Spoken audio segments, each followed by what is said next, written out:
Boa noite a todos, estão chegando agora. Boa noite, Adriana. Boa noite, Simone. Boa noite a todos vocês que estão prestigiando aí o Grupo Oswaldo Cruz, mais uma palestra suas segundas-feiras.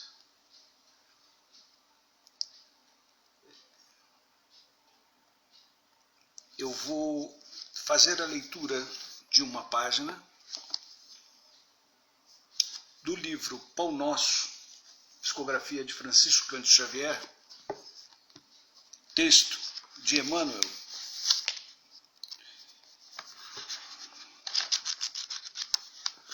O Cristo operante. Porque aquele que operou eficazmente em Pedro para o apostolado da circuncisão, esse operou também em mim com eficácia para com os gentios. Paulo, em sua carta aos Gálatas, capítulo 2, versículo 8. A vaidade humana sempre guardou a pretensão de manter o Cristo nos círculos do secretismo, do sectarismo religioso. Mas Jesus prossegue operando em toda parte onde medre o princípio do bem. Dentro de todas as linhas de evolução terrestre, entre santuários e academias, movimentam-se os adventícios inquietos, os falsos crentes e os fanáticos infelizes que acendem a fogueira da opinião e a sustentam. Entre eles, todavia, surgem os homens da fé viva, que se convertem nos sagrados veículos do Cristo operante.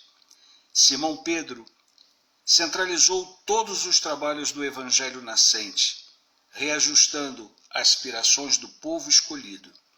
Paulo de Tarso foi poderoso ímã para a renovação da gentilidade. Por intermédio de ambos, expressava-se o Mestre com um só objetivo: o aperfeiçoamento do homem para o reino divino. É tempo de reconhecer-se à luz dessas eternas verdades. Jesus permanece trabalhando e sua bondade infinita se revela em todos os setores em que o amor esteja erguido à conta de supremo ideal. Ninguém se prenda ao domínio das queixas injustas, encarando discípulos sinceros e devotados por detentores de privilégios divinos. Cada aprendiz se esforce por criar no coração a atmosfera propícia às manifestações do Senhor e de seus emissários. Trabalha, estuda, serve e ajuda sempre em busca das esferas superiores e sentirás o Cristo operando a teu lado nas relações de cada dia. Palavras de Emmanuel, do livro Pão Nosso. Nós fizemos um estudo para ser apresentado hoje para vocês sobre o livro que nós estamos estudando. Tem um grupo estudando na quarta-feira o livro Tormentos da Obsessão, do Divaldo Franco, né? Ele é de autoria de Manuel Filomeno de Miranda, e esse livro ele foi lançado em 2001. Né? Nós estávamos terminando no estudo de obsessões e mediunidades, terminamos o livro da Dona Ivone Pereira, né? Devassando o Invisível, muito bom estudo, e na sequência o grupo escolheu este livro, Tormentos da Obsessão. Este livro, ele tem uma particularidade, ele foi especialmente dirigido aos espíritas. Mas todos os livros não são para os espíritas. Sim, o que eu quero dizer é que a mensagem contida nele é para todos os espíritas, principalmente médiuns, né?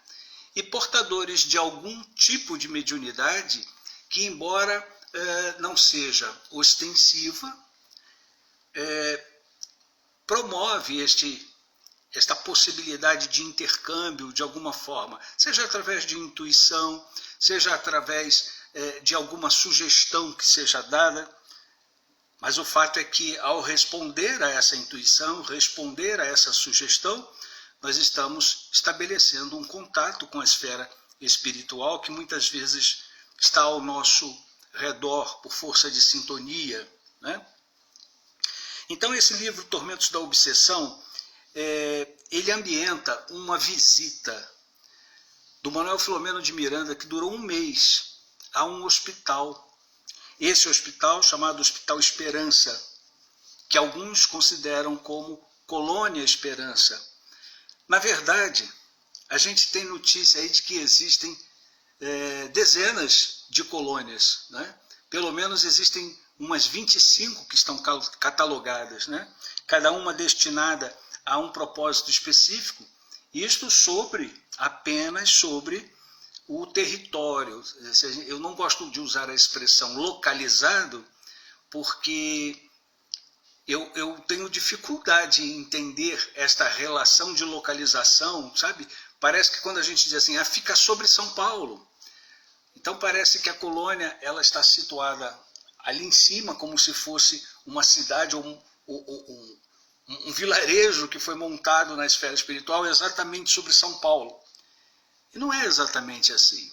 Mas é bom de se dizer que este Hospital Esperança ele foi erguido na década de 1930 a 1940, por esforço de um benfeitor espiritual, que é o Eurípides Bassanufo. Ele propôs esse projeto que levassem, os benfeitores levassem essa proposta da criação desse hospital para atender, né?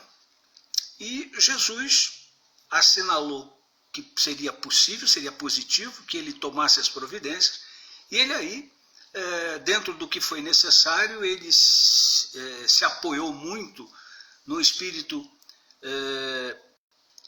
que o assistia, que o ajudava nessa tarefa, que é Agostinho de Hipona, e a partir disso ele começou a desenvolver uma série de departamentos dentro desse hospital, inclusive um departamento que era exatamente a razão desse hospital, que era o departamento psiquiátrico, né? Um departamento voltado para espíritas que infelicitaram-se na última encarnação, fazendo mau uso das funções mediúnicas, né? E assim se comprometendo seriamente com obsessões de toda ordem, né? Espíritos que se tornaram comensais desses médiuns, né? Pelo uso indevido que eles fizeram da mediunidade. Eu estou fazendo assim um panorama muito rápido para desenhar a natureza desse hospital, que nós vamos falar aqui, e dizer que ele foi estabelecido, diz assim no livro, me permitam ler porque é mais interessante. Este livro é mais um brado de alerta aos companheiros da trilha física para que não se descuidem dos deveres que nos dizem respeito em relação a Deus, ao próximo e a nós mesmos. E a gente, começando a ler um estudo que nós estamos fazendo, a gente começou a perceber que realmente nós, os espíritas, por vezes nós deixamos de seguir, ou deixamos de nos orientar, ou deixamos de um pouco de lado esses avisos que nos são fornecidos pela espiritualidade maior, né? Esse benfeitor, voltando ao hospital, ele já havia construído um hospital na sua cidade natal, que é Sacramento, que fica no interior ali de Minas. Ele não só construiu um hospital, como ele construiu também o primeiro colégio primeiro colégio que inicialmente se chamou Liceu de Sacramento e posteriormente veio a se chamar Colégio Allan Kardec. Foi o primeiro colégio que começou a adotar uma pedagogia espírita, inclusive incluindo na sua grade de matérias, né, uma matéria voltada especificamente para a doutrina espírita. Então é assim muito interessante porque a gente vê que em determinados momentos a gente coloca os nossos filhos em colégios que são muito bons, têm uma didática excelente, tem um corpo de professores muito bons, mas ele tem uma vertente diferente daquela que nós professamos.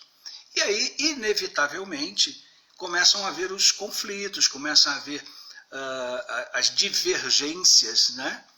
Então, felizmente, há um consenso de que também o colégio, também a escola, ela deve evitar ter um ensinamento, uma pedagogia confissional, né? Porque evidentemente, vai conflitar com alguns. Mas eu tenho amigos que são protestantes, né? E eles preferem que os seus filhos estudem em colégios que são administrados e que são orientados por protestantes, como é o caso do Colégio Adventista. E eles preferem que seja dessa forma. Imaginem que naquela época Eurípides já percebia essa necessidade, a necessidade de uma formação não só intelectual, mas também uma formação moral e filosófica que fosse robusta e desse condições aos alunos de complementarem os seus estudos com esses ensinamentos, né? Muito bem, então eu já falei do hospital, já falei do colégio, e aí tem uma curiosidade aqui que eu gostaria que vocês acompanhassem comigo. Em 1918, Eurípides, ele era médium, ele tinha manifestações ostensivas, né? Tinha inclusive um benfeitor ou um espírito, um guia espiritual que sempre se manifestava para orientações. Então, no dia 25 de abril desse ano, de 1918, o Eurípides ele entra em estado alterado de consciência, né? E a pessoa que o acompanhava, sempre acostumada a essas manifestações, correu, pegou lápis, papel para fazer as anotações, porque viriam algumas orientações, né? E a orientação que veio foi do seu mentor, o Vicente de Paula, que avisa que a missão de Eurípides na Terra havia encerrado, né? De uma certa forma que ele se preparasse para a pátria espiritual, tá certo? Então, o Eurípides morreu a seguir aos 38 anos, né? Quase, foi em novembro, né, do mesmo ano, ele morreu aos 38 anos de idade, bem precoce, né? Morreu novo, mas deixou um legado, pelo menos aqui na Terra, deixou um legado fantástico, né? E não foi diferente quando ele chega à pátria espiritual, onde ele buscou dar continuidade com toda aquela ênfase que ele tinha em trabalhar, em produzir, em ser útil, em criar circunstâncias que pudessem atender a muitas pessoas. Então, Eurípides desencarna aos 38 anos, deixando aqui na Terra esse legado. Agora, pasmem, ele morreu em 1918, né? E morreu vitimado pela gripe espanhola. E aí, se a gente fizer uma pesquisa na biografia dele, a gente vê aqui, por exemplo, que a gripe espanhola ela foi uma pandemia letal, extremamente mortal, né? Matou 500 milhões de habitantes. À época, pela quantidade de habitantes da Terra, isso equivaleria a quase um quarto da população foi morta na gripe espanhola, né? Então, de janeiro de 1918 a dezembro de 1920, portanto 2 anos, essa epidemia ela infectou, como se viu, a estimativa de 500 milhões de pessoas, cerca de 1/4 da população mundial da época. Durou 2 anos e estima-se que tenha matado mais de 50 milhões de pessoas. E aí, a gente estava lendo isso e deparou com uma informação que é bastante interessante. Sabem qual é a origem da famosa gripe espanhola? Qual é o vírus que produz a gripe espanhola? H1N1, o nosso velho conhecido vírus da gripe. Esse vírus que a gente toma injeção todo ano, eu pelo menos tomo, né? Todo ano, essa vacina da gripe. E nós continuamos a tomar esta vacina regularmente, porque este vírus ele muda muito, mas ele tem origem nesta família influenza vírus, que é o H1N1. Então imaginem, ele está aqui conosco, já provocou uma devastação enorme, mas continua aqui entre nós hoje, graças a Deus, sob o controle da medicina da Terra, né? Então, voltando para a questão do hospital, esse hospital era voltado para as questões psiquiátricas principalmente, né? E dentro das patologias que eram tratadas ali, a gente elencou aqui 4 que me pareceram assim, mais importantes, que são as possessões de grande porte, consciências autopunitivas, desesperos por conflitos íntimos e autismo consequente de arrependimentos tardios. Então veja que são 4 aspectos bastante interessantes quando a gente fala de doenças de espíritos desencarnados, né? Patologias de doentes desencarnados. O médico que tratava e dirigia clinicamente esse hospital também é um velho conhecido nosso, que é o Dr. Inácio Ferreira. O Dr. Inácio Ferreira aparece muito lá nos livros do Carlos Bacelli, né? Ele já psicografou muito através do Carlos Bacelli, eu já li muitos livros dele, ele contando a sua própria trajetória na erraticidade. Então, Dr. Inácio, como um diretor de hospital psiquiátrico, com toda a experiência que ele tinha dessas patologias, ele se tornou um auxiliar, ou pelo menos o diretor do hospital fundado pelo Eurípides. Então, a questão que nós precisamos compreender é que os pacientes prioritários do hospital eram pacientes que tinham sido portadores de mediunato, certo? E eu digo mediunato porque alguns tinham conhecimento do fenômeno, outros não tinham este conhecimento. Né?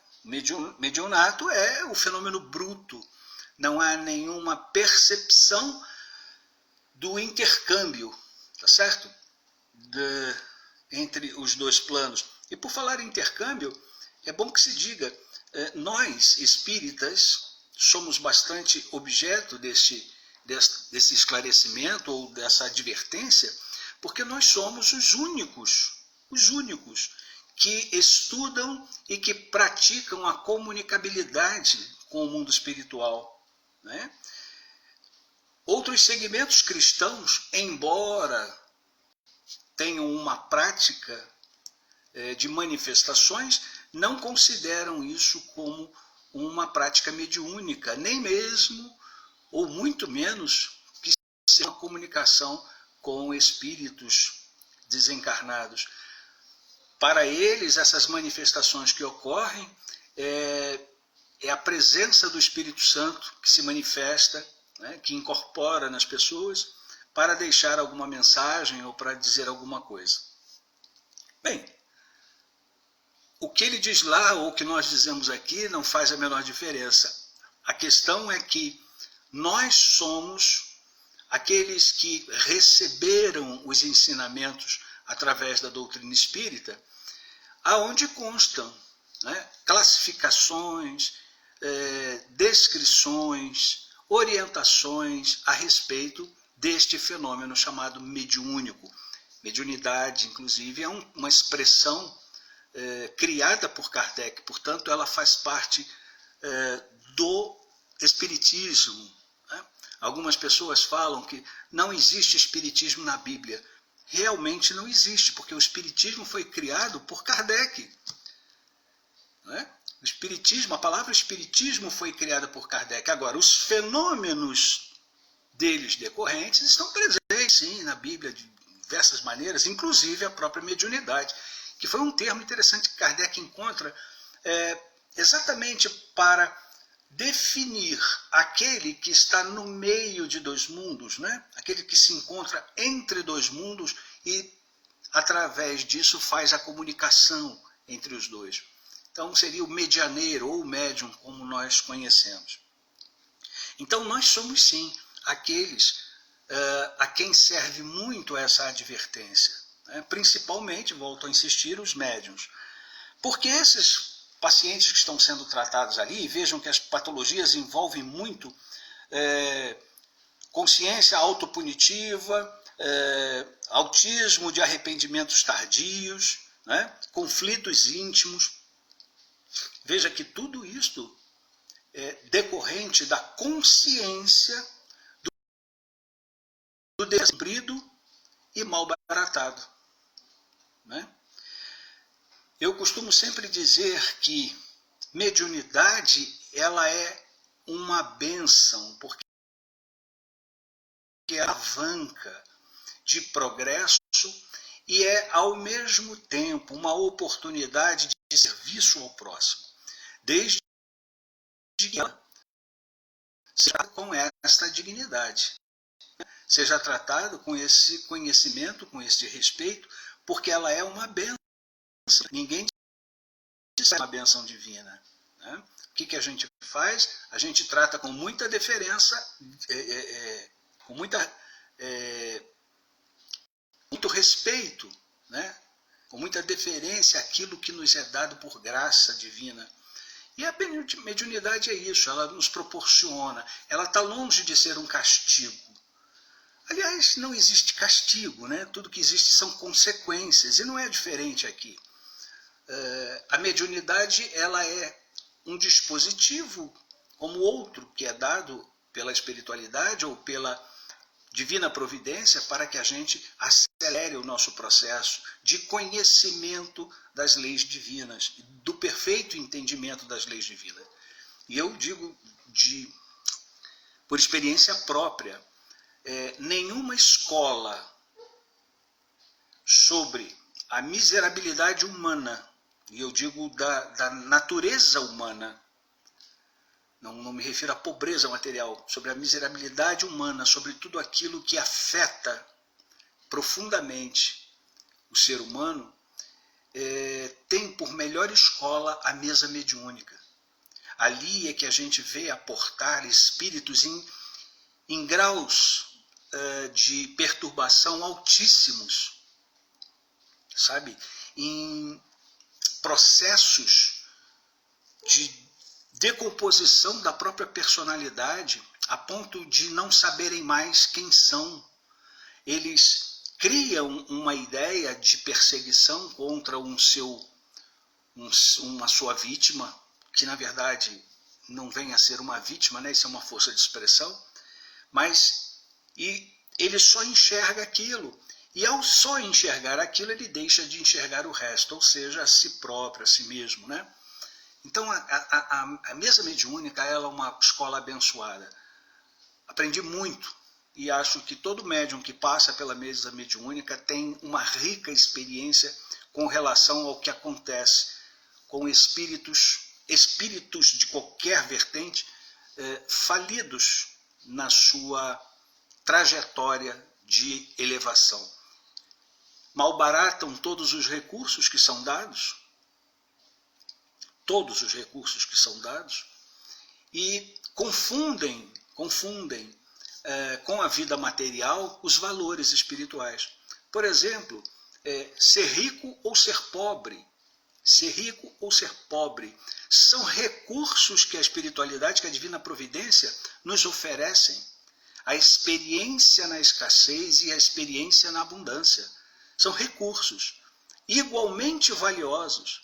Mas o espírito encarnado, muito facilmente ele se deixa levar pela influência da abastança, certo? E ele acaba atribuindo sucesso, vitórias, conquistas a posições aonde os valores materiais são privilégios, né? São obtidos por pessoas que se destacam. Então, busca-se não o sucesso da encarnação, mas o sucesso financeiro, que é efêmero, que deixará de nos acompanhar quando daqui partirmos. Né? Isso é tão verdade que durante muito tempo eu pensava assim, que os meus filhos, eles deveriam, na época não eram filhos, né? Era um filho só, e eu dizia para ele assim, você tem que buscar uma profissão que te dê futuro. Né? Não adianta você ficar viajando com ideias, sabe, fantásticas, mirabolantes, cheios de idealismo, e depois não ter como se manter. Você tem que procurar algo que te dê futuro. Para mim, esse futuro a essa época, né, era fazer conquistas materiais. Tá certo? E hoje eu tenho uma percepção diferente, né? Percepção bastante diferente, diga-se de passagem. Mas, de um modo geral, as pessoas como eu acabam se deixando envolver por essa ideia falsa, né, de que sucesso é você fazer conquistas materiais. E, na verdade, sucesso é você fazer bom uso daquilo que te é emprestado pela divina providência para você alavancar o teu progresso e para você auxiliar aqueles que estão sobre a sua tutela, por assim dizer, porque nós temos os espíritos que foram colocados sobre a nossa tutela a fim de que a gente dê a eles os recursos necessários para que eles alavanquem, né? Então, essa é uma questão de falência quando o espírita ele valoriza mais o material do que o espiritual, quando a ele foi explicado que isso, na verdade, não são valores por opção, são recursos escolhidos para que a gente possa progredir, certo? Então, eu elenquei aqui algumas questões que eu achei assim da maior importância. Porque a gente pergunta assim, mas que roteiro eu devo seguir? Que roteiro que seja seguro para que eu não me sinta falido ao desencarnar? Para que eu não tenha cometido tantos erros, né? Então, vocês vão me permitir, eu vou elencar aqui quatro detalhes que eu achei, aliás 5, né? E que talvez nos ajude a refletir sobre esta falência. O primeiro, eu extraí do Evangelho segundo o Espiritismo, lá no capítulo 18, aonde a gente pode encontrar em muitos os chamados, mas poucos serão escolhidos. Né? E lá a gente encontra a seguinte mensagem de Lucas: porque a todo aquele a quem muito foi dado, muito será pedido, e ao que muito confiaram, mais contas lhe tomarão. Vocês conhecem bem essa expressão, tenho certeza, né? A gente até fala de uma outra maneira, quem muito recebeu, mais será cobrado. O próprio Jesus faz uma parábola no sentido de que, ao distribuir talentos, o Senhor teve o cuidado de não distribuir quantitativamente, mas igualmente a partir da capacidade de cada um dos seus servos. Então, um recebeu 5 talentos, o outro recebeu 3 talentos, o outro recebeu 1 talento, porque era proporcional à capacidade que eles tinham de administrar, porque talento nessa época era uma pequena fortuna. Né? Então, assim, nós, espíritas, recebemos muito, ou talvez tenhamos recebido bem mais do que outros segmentos. Por quê? Porque a nós foi disponibilizado verdades que até hoje são combatidas pela ignorância, que são negadas pela cegueira, e até por interesses. Por que não? Até por interesses. Então nós temos, por exemplo, a comunicabilidade, como eu falei, tá certo? Nós ouvimos dos espíritos, nós ouvimos das psicografias que nos são entregues. Muitas vezes a gente recebe orientações que são verdadeiros roteiros preciosos, tá certo? E isto vindo de espíritos muito mais experientes do que nós. Não é uma experiência superior na mesma vivência, é uma experiência acumulada de muito mais experiências do que a que nós já podemos ter tido. São os nossos guias, os nossos mentores, eles se manifestam, eles produzem livros como esse de alerta, de cuidados, como este livro do Divaldo, que saiu recentemente com relação à pandemia. Esses alertas vêm sendo dados há muito tempo. Eu fiz uma palestra uma vez sobre isso, em que eu falava que para nós espíritas, o jofar, que é aquela cornetinha de chifre que é tocada quando um evento religioso na cultura hebraica é acionado, nosso último jofar já tocou, nós não temos mais nada que escrever a respeito, nós só temos que pôr em prática tudo aquilo que já foi dito. As pessoas se queixam, mas as livrarias estão reduzidas, as pessoas já não optam mais por livros. Isto é uma contrapartida da oferta, tá certo? Continua sendo a lei de comércio, se eu tenho um bom material para te oferecer, eu vou encontrar um público desejoso, sedento de maiores conhecimentos.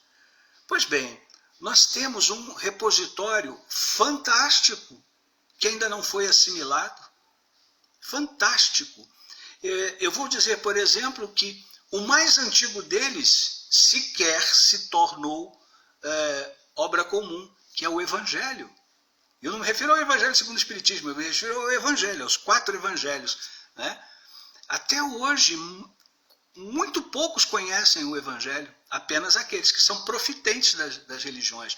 Lê-se de tudo, lê-se ideologias, a gente lê de tudo. Agora, o Evangelho, muitas pessoas nunca leram o Evangelho. Então, doutrina espírita, que veio através de um Pentateuco, que nos diz de onde viemos, por que estamos aqui e para onde vamos, sem dúvida nenhuma, sem nenhuma alegoria, é aquele que mais recebeu. Então, se nós mais recebemos, não se pode ter dúvida de que muito mais será exigido de nós. Não há como a gente alegar desconhecimento, ignorância, principalmente sobre mediunidade, sobre a mediunidade que às vezes nasce na tenridade. Quantas crianças desde cedo já falam para o papai e para a mamãe, ou tem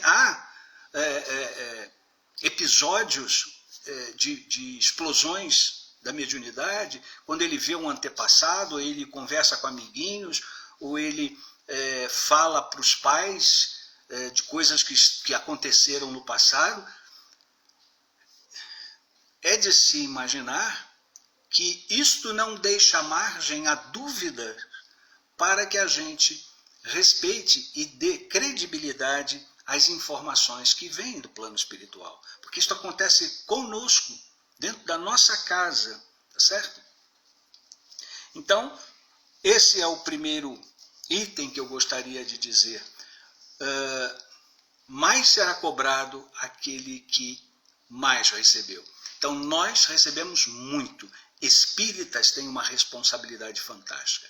Não à toa, Eurípides cria um nosocômio, como ele é chamado lá, que é o Hospital Esperança, especificamente para atender pessoas que, sabendo dos graves cometimentos que davam causa, se comprometeram gravemente, seriamente, né?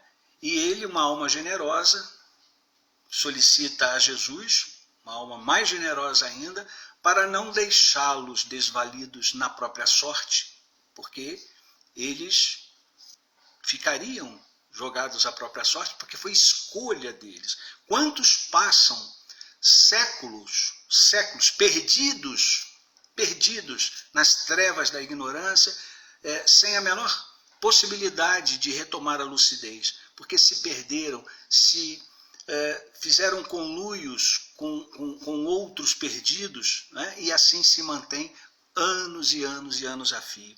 Então o grande alerta que fica para a gente: nós recebemos muito e precisamos dar conta disso. E quanto mais vamos à doutrina espírita, eu me refiro às obras básicas, quanto mais estudamos, quanto mais nos aprofundamos, maior é a responsabilidade que nós passamos a adquirir. Quanto mais nos é oferecido, quanto mais nós aceitamos, mais nos responsabilizamos. Não podemos alegar desconhecimento. Vejam que na nossa legislação, cheia de equívocos, cheias de erro, uma legislação ainda muito primitiva se comparada à justiça divina, né? Nessa justiça já é dito que o desconhecimento da lei não isenta o culpado. Pode até atenuar, mas não isenta ele da culpa. E é mais ou menos isto que acontece com a gente. Nós recebemos muita informação. E o que estamos fazendo com ela? Qual é o tratamento, qual é o uso que nós estamos dando a essa bênção da terceira revelação? Não é? Como é que nós estamos usando essa terceira revelação? Um outro item está no mesmo Evangelho segundo o Espiritismo, no capítulo 17, do homem de bem. Porque o homem de bem, segundo a espiritualidade, é a transformação daquele velho homem, cheio de equívocos, cheio de enganos, com as vendas nos olhos, né?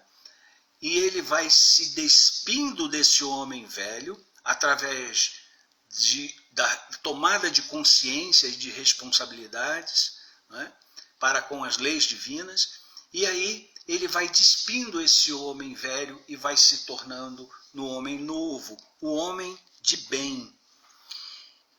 E a redação que eu escolhi do homem de bem diz o seguinte: o primeiro impulso do homem de bem é para pensar no outro, antes de pensar em si. É para cuidar dos interesses dos outros, antes do seu próprio interesse. A gente vai combinar aqui que não é exatamente isso que a gente assiste pelo mundo, né? O que reina no mundo é o egoísmo. Há uma expressão comum que diz que farinha pouca meu pirão primeiro, né? Primeiro eu cuido de mim, o que sobrar eu dou para o outro. Sim, a benemerência daquilo que nos sobra, ela é válida, porque ela vai saciar a fome, ela vai matar a sede, ela vai suprir a necessidade, né? Mas Jesus lembrou lá atrás do óbolo da viúva aos seus discípulos, dizendo que aquela mulher deu mais do que todos os outros juntos, todos os que estavam ali presentes no gasofilácio, né, e que haviam colocado grande soma em dinheiro ali para ajudar o templo, e ela foi ali com uma moedinha e colocou ali dentro. E Jesus disse, ela deu mais do que todo mundo, porque ela tirou daquilo que lhe faltava, enquanto os outros deram daquilo que lhe sobrava. Esse conceito ele é evangélico e ele é necessariamente cirúrgico. Não há chance da gente interpretar isso de uma outra forma, certo? Nós temos um compromisso com o próximo. E esse compromisso, ele vai às raias da nossa própria necessidade. Não é verdade? Por que a gente pensa dessa maneira? Ora, porque a encarnação tem esse propósito de nos colocar todos juntos para que um auxilie o outro. E nesse auxílio mútuo nós vamos nos desenvolvendo. É através dessa convivência que deve ser harmoniosa, existem as trocas de experiências, as trocas dos saberes, de modo que aquilo que eu ainda não alavanquei, eu consigo com o meu próximo e a ele eu entrego aquilo que eu já adquiri. E é assim que nós vamos nos relacionando. Mas para isso é fundamental que eu abra os braços e os olhos para o meu próximo. Não é? Nós estamos num tempo dificílimo. Isso não é novidade nenhuma para ninguém. Não há como justificar, eu não sabia que o mundo está dessa forma. As pessoas estão passando por crises das mais diversas. Crises financeiras, né? Crises existenciais, certo? Crises de relacionamento, perda de entes queridos. Isto tudo se exacerbou nesses tempos de isolamento e de pandemia, não é verdade? Então, campeia uma necessidade urgente de acolher essas pessoas, de ir ao encontro dessas pessoas nas suas necessidades, né? De dizer a elas da nossa solidariedade, daquilo que podemos fazer por eles, enquanto nós estamos em caminho, enquanto estamos em jornada. Então, seguindo adiante, eu vou levar para vocês o Livro dos Espíritos, questão 642.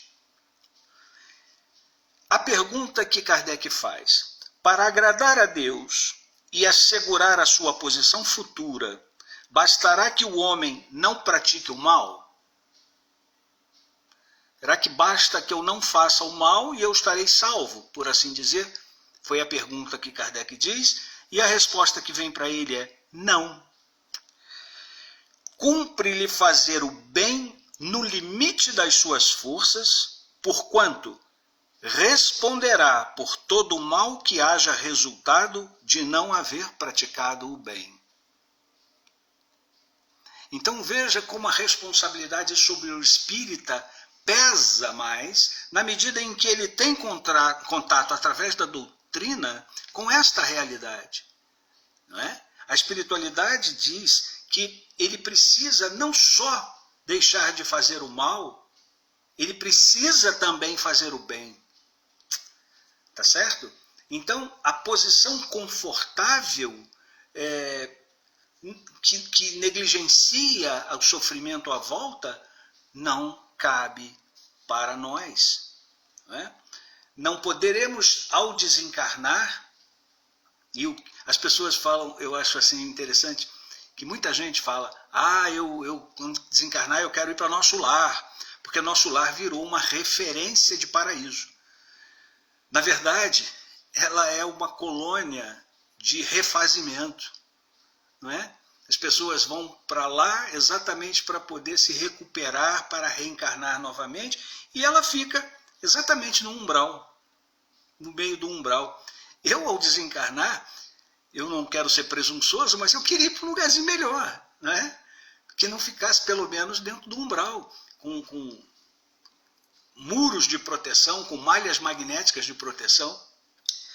Mas bem, nós não podemos negar ou alegar que eu não fiz o mal, que eu não fiz o bem porque não me apareceu oportunidade. Nós estamos vivendo um tempo em que a necessidade está batendo à nossa porta. A gente não precisa nem ir lá fora para enxergar isso, elas batem à nossa porta. São de toda ordem, são pedidos de ajuda, pedidos não só material, não. Né? Eu recebo ligação de pessoas conhecidas, pessoas que me conhecem do Oswaldo Cruz, pelas palestras, pelos estudos, né? E que ligam, Fernando, você tem um tempinho para eu conversar com você, eu estou precisando tanto falar sobre determinada coisa. E aí a gente para e ouve, e aí a gente percebe que são angústias, que são questões que, sinceramente, viver sozinho com essas angústias e com esse sofrimento é um passo para a depressão, é um passo para um infortúnio que nós levaremos para outra vida.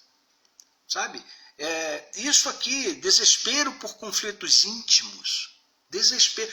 Nós levamos o desespero por conflitos que nós não resolvemos aqui. Tá certo? E quantos de nós, efetivamente, tem forças para sozinho dar conta das nossas angústias e dos nossos pesadelos? Né? É preciso ajuda. E nós vamos buscar ajuda a quem? Nós dizemos que somos servos do Senhor. Ora, pois, o Senhor nos usa como servos para auxílio daquele que está necessitado. Né? Não se materializa um anjo para dar assistência a quem está desesperado. Ele o faz através daqueles que se dispõem a auxiliá-los. Né? Muito bem, vamos em frente aqui. Do livro Estude e Viva. Estude e Viva. É um livro, assim, são daqueles livros mais antiguinhos do Chico, né? Ele foi escrito por, a gente pode dizer que a 3 mãos, porque foi André Luiz, Emmanuel e Chico Xavier, que psicografou, e ali tem umas lições muito interessantes. Vocês já ouviram a frase que a maior caridade que se pode fazer à doutrina é a caridade da sua divulgação? Isso está aí no meio espírita, toda hora a gente encontra essa frase. Pois bem, pegaram um trecho da frase e jogaram na divulgação. Então, o vulgo comum acabou assimilando que nós precisamos divulgar a doutrina espírita. Ora, Kardec diz que a gente não deve fazer proselitismo. O que é proselitismo? É tentar convencer os outros de que nós somos espíritas, que é bom ser espírita, quais são as vantagens do espiritismo? Não. Mas como assim fazer a divulgação da doutrina espírita se a gente não vai falar para os outros? Pois bem, é que esta frase ela não pode ser tirada do contexto. Eu vou ler o contexto para vocês, que está nesse livro Estude e Viva. Lembra-te deles, os quase loucos de sofrimento, e trabalha para que a doutrina espírita lhes estenda socorro oportuno. Para isso, estudemos Allan Kardec, ao clarão da mensagem de Jesus Cristo, e seja no exemplo ou na atitude, na ação ou na palavra, recordemos que o Espiritismo nos solicita uma espécie permanente de caridade, a caridade da sua própria divulgação. Fica para mim muito claro, certamente vocês tiveram esse entendimento, que não se trata de fazer a divulgação das obras básicas, divulgação da literatura espírita, divulgação das palestras, não. Ele diz: recordemos que o Espírito nos solicita uma espécie permanente de caridade. Qual é essa caridade? Seja no exemplo, seja na atitude, seja na ação ou na palavra. É a forma como nós divulgamos o fato de sermos espíritas. Percebem a responsabilidade que implica nisso? Dizer-se espírita, como nós dizemos, com muita alegria, sem dúvida nenhuma, a doutrina espírita ela traz uma luz especial para a vida daquele que a descobre, não é? Felizes daqueles que já nascem num berço espírita e são educados segundo a doutrina espírita, né? Mas eu, por exemplo, não nasci num berço espírita, eu nasci num berço católico. Fui batizado, fiz primeira comunhão, com tudo aquilo, tive que fazer catecismo, aquela história toda, né? Então, quando eu conheço a doutrina espírita, ela me invade, ela me ilumina, sabe? É uma alegria muito grande. Por quê? Porque são feitas revelações de perguntas tão íntimas, que só a doutrina espírita foi capaz de oferecer. E aí, de que forma eu faço a divulgação dessa doutrina? De que forma eu vou mostrar que eu sou espírita? Da forma como se conhece o espírita. É aquele que trabalha para vencer se esforça, olha bem, se esforça para vencer as suas más inclinações. Esforçar é fazer um esforço extra. É fazer um esforço extra. Eu erro hoje, amanhã eu busco acertar, torno a errar. Eu busco acertar, eu reconheço que eu errei e eu vou trabalhar para melhorar. Esse esforço contínuo que a gente faz diuturnamente para ser uma pessoa melhor, para ser um homem de bem.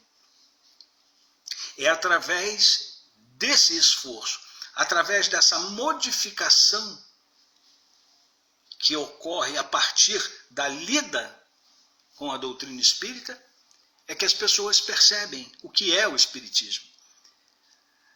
Eu sempre lembro, quem acompanha as palestras, me assiste aí, já ouviu eu dizer isto.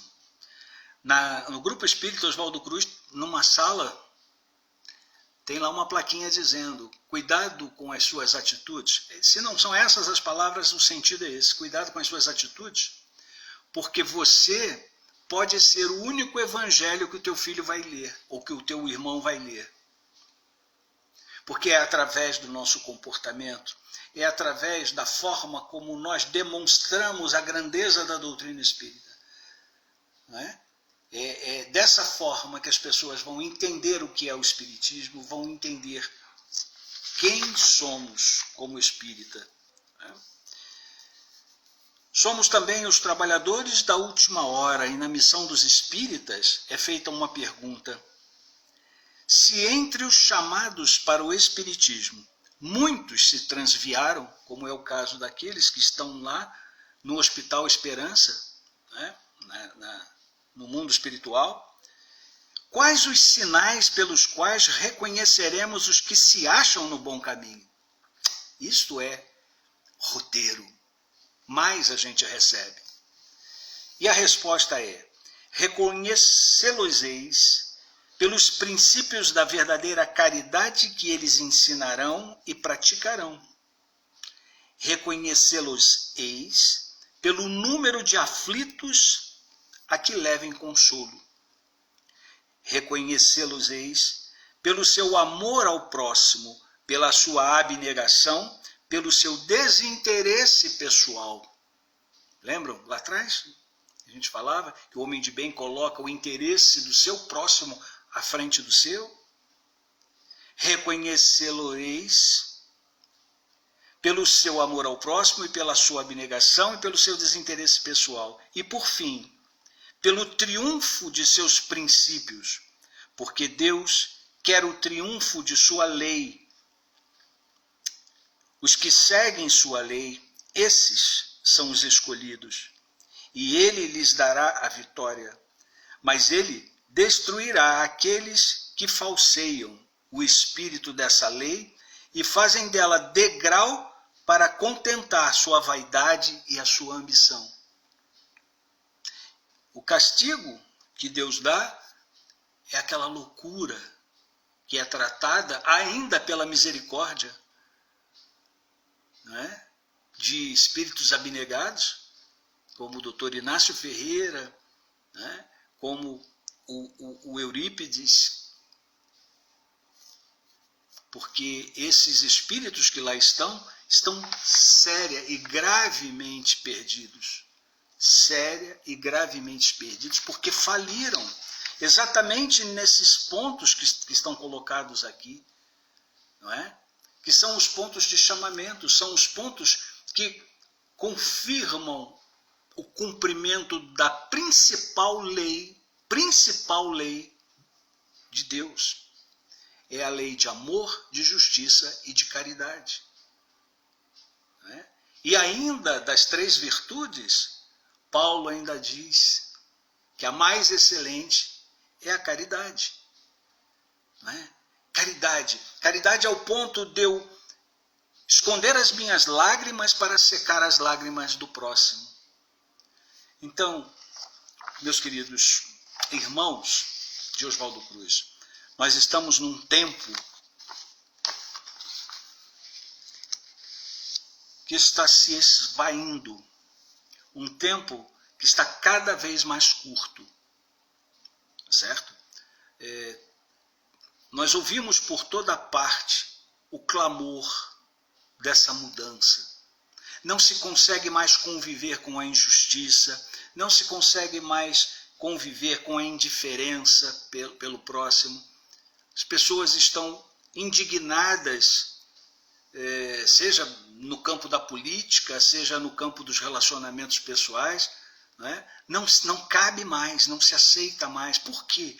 Porque uma nova ordem consciencial está se instalando.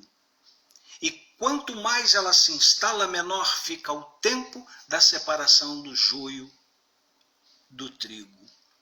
O trigo permanecerá na terra transformada, e o joio, esse será amarrado em feixes e levado para outros mundos que lhes são próprios. Bem, o que eu queria trazer para vocês não era uma mensagem leve. Não era. O que eu queria era trazer uma mensagem densa, uma mensagem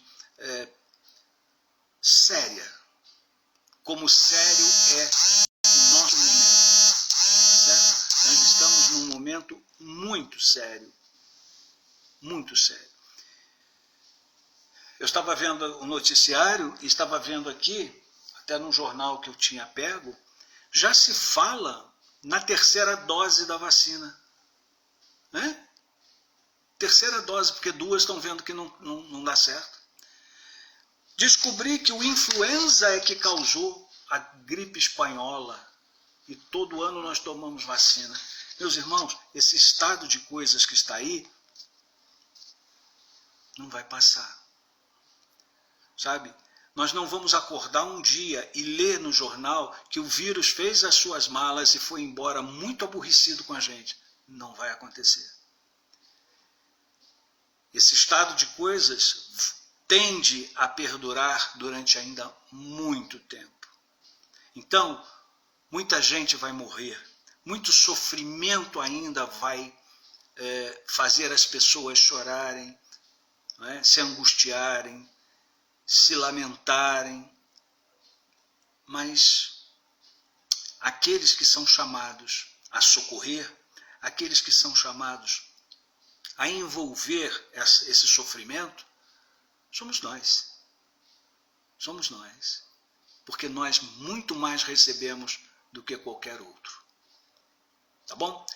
Já são 8 horas, pelo menos aqui no meu relógio, né?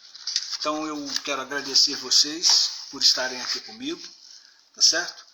E espero, sinceramente, reflexões sobre essas questões que são sérias.